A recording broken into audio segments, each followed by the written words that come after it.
Hello guys, আজকে সকালবেলার ব্লগটা তোমাদের কাউকে আমি দিতে পারলাম না, তাই সরি। কারণ সকালবেলা আমি এতটা তাড়াহুড়োর মধ্যে ছিলাম যে আমি তোমাদেরকে ব্লগটা দিতে পারিনি। তার কারণ আমি সকালবেলা ঘুম থেকে উঠে বাসি কাজ সেরে তারপরে টিফিন বানিয়ে নিজেও খেয়েছি। আজকে তাড়াতাড়ি টিফিনটা বানানো হয়েছে, আর বাবাকে তো দিতেই হয়, মা নেই বাড়িতে। এই দেখো, রক্ত দিয়েছি আজকে, তাই জন্য আজকে আমাকে তাড়াতাড়ি সব কিছু করতে হয়েছে। আর আজকে আমি ভাবলাম যে বাড়িতে কেউ নেই, তাই তোমাদের সাথে ব্লগটা শেয়ার করি। কিন্তু সরি গাই, সকালের ব্লগটা তোমাদেরকে আমি দিতে পারলাম না। To be continue. এখন আমি বসে বসে আমার বেবি মুভমেন্ট ফিল করছি। মাতৃত্বের সব থেকে সুন্দর একটা মুহূর্ত বা মুভমেন্ট, তোমরা যেটাই বলতে পারো। অনেক সুন্দর একটা মুহূর্ত। তোমরা দেখো, এটা হচ্ছে আমাদের নতুন মাছের অ্যাকোরিয়াম। কেমন লাগছে বলো। ওদের খাবারগুলো একটু ছড়িয়ে ছিটিয়ে রয়েছে, আমি ফেলেছি, আমার হাত দিয়ে পড়ে গেছে।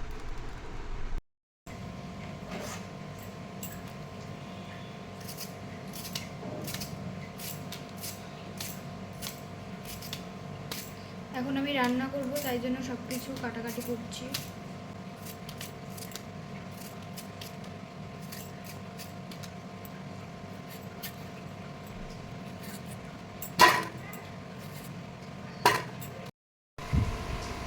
আজকে আমাকে পেঁয়াজটা পুরো কাঁদিয়ে দিয়েছে।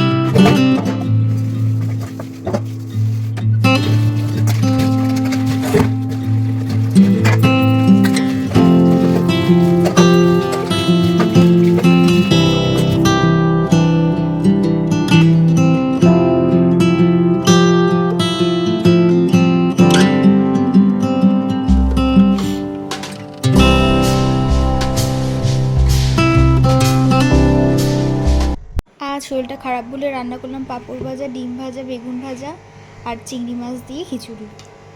ডালে চালে খিচুড়ি বানিয়েছি, মুসুরির ডাল দিয়ে আর ঘরের চাল দিয়ে বানিয়েছি। বেশ ভালোই হয় খেতে, তোমরা একবার ট্রাই করতে পারো। আমার সব কাজ বাজ শেষ, এখন যাবো স্নান করতে। আমার স্নান কমপ্লিট, এখন পুজো দেবো।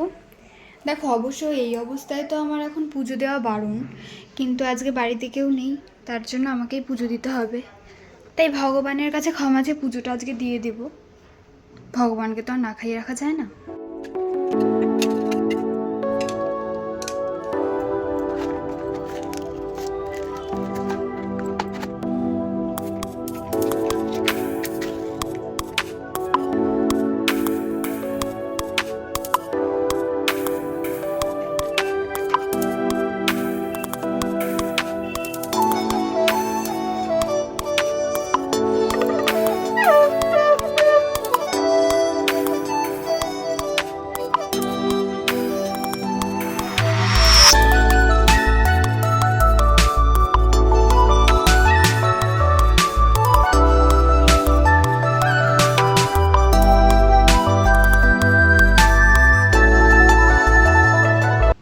এই শেষের দিকে এসে খুবই ঘুম পায় আর খুবই টায়ার্ড লাগে। আমাকে আগের থেকে খুব কুৎসিত দেখতে হয়ে গেছে, আমি বুঝতে পারছি না। ভালো করে ক্যামেরায় দেখাও যাচ্ছে না, চোখের নিচে কালো হয়ে গেছে, গলায় এই স্পটগুলো হয়েছে, প্রথম থেকেই হয়েছিল, চুল উঠে যাচ্ছে গায়ে, তারপরে র্যাশ উঠছে, আরও অনেক রকম প্রবলেম হচ্ছে।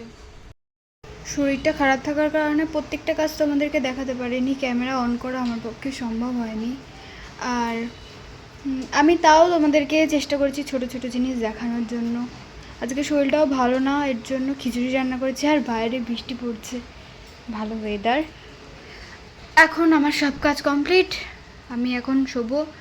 যতক্ষণ না আমার বর আসবে, এখন অনেক দেরি আছে, আর ফোনে ভিডিও দেখবো। তোমরা কন্টিনিউ আমার ভিডিওটা দেখো।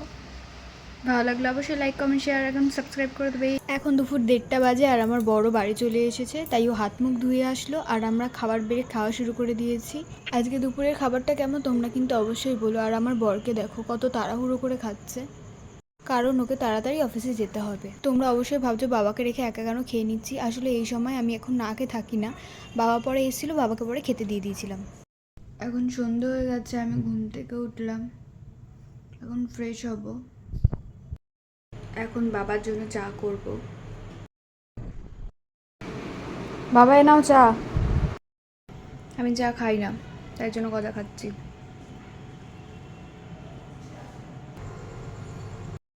ফ্রিজে পড়েছিল মাছগুলো, এখন মাছগুলো দিয়ে কিছু একটা বানাবো, তা নাহলে বেকার নষ্ট হবে। আমাদের বাড়িতেও কি ফ্রিজে এরকম মাছ পড়ে থাকে? তাহলে আর চিন্তা করতে হবে না। প্রথমে মাছগুলোকে ঝোলের থেকে তুলে ভালো মতো ধুয়ে নিই। মাছ থেকে এবার ভালো মতো কাটা বেছে নিতে হবে। এবার একটা বাটিতে পেঁয়াজ কুচি, রসুন কুচি আর লঙ্কা কুচি নিয়ে নিতে হবে। এখানে আমি সেদ্ধ আলু ব্যবহার করেছি, তোমরা চাইলে নাও দিতে পারো। দেবো হলুদ গুঁড়ি, লঙ্কা গুঁড়ি, পরিমাণ মতো নুন আর চিনি। আমি বেসনটা এমনি দিয়েছি, তোমরা চাইলে নাও দিতে পারো। এবার বেছে রাখা মাছগুলো দিয়ে ভালো মতো মেখে নিতে হবে। আমার ঘরে লেবু ছিল তাই আমি লেবু দিয়েছি, তোমরা নাও দিতে পারো। কড়াইতে তেল দিয়ে সামান্য একটু দিয়ে দেখতে হবে কড়াইয়ের তেলটা গরম হয়েছে কিনা। তারপর পুরোটা দিয়ে হালকা নেড়ে চেড়ে দেখো এরকম ভাজতে হবে। পুরো আমি লাল লাল করে ভেজে নিয়েছি, যত ভাজবে তত টেস্টি হবে খেতে। এটা আমার রান্নার ফাইনাল লুক। তারপরে বাবাকে মুড়ি মেখেও দিয়ে দিয়েছিলাম খেতে। না বাবা, দুপুরে অনেকটা খিচুড়ি বেঁচে গেছিলো, তাই রাতে আমাদের 3 জনের হয়ে গেছে। ধোয়া ওটা খিচুড়ি, 2 রকম পাঁপড় ভাজা, ডিম ভাজা আর আমি মাছের যে রেসিপিটা বানিয়েছিলাম সবকটা ওয়াও হয়েছিল।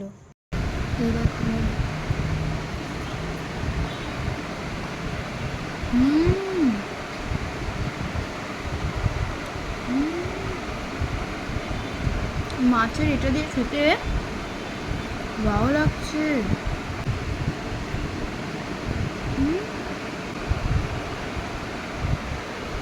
তোমরা ডেফিনেটলি এটা ট্রাই করবে বাড়িতে। খিচুড়ির সাথে এই কম্বোটা এত ভালো লাগছে, তোমরা অবশ্যই ট্রাই করবে। আজকের মতো ভিডিওটা এইটুকুনি। তোমাদের ভালো লাগলে অবশ্যই লাইক করো। টাটা।